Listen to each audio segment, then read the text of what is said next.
परवाच्या बजेटमधून हे सगळं क्लिअर होईल की या राज्याच्या डोक्यावर कर्ज किती आहे। 8 लाख कोटीचं कर्ज या राज्याच्या डोक्यावर असताना सभापती महोदय पुन्हा एकदा मी येतो की देशाच्या पंतप्रधानाचा हर घर जल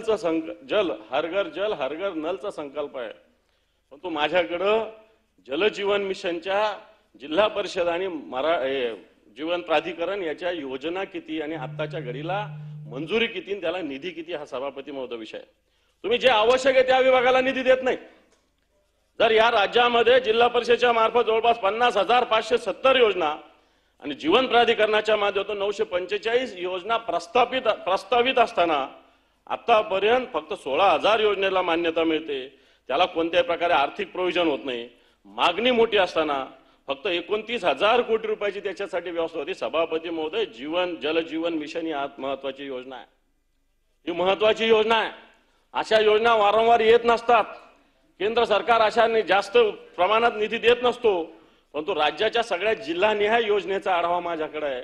आताच्या घडीला जलजीवन मिशनसाठी मोठ्या निधीची आवश्यकता आहे।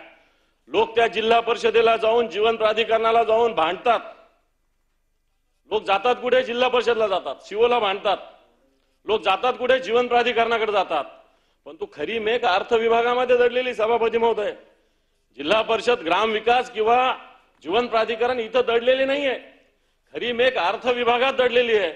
जीवन प्राधिकरण असेल, जिल्हा परिषद असेल म्हणजे ग्राम विकास विभाग असेल, प्रस्ताव तर पाठवतो, परंतु याला कोणत्याही प्रकारची निधी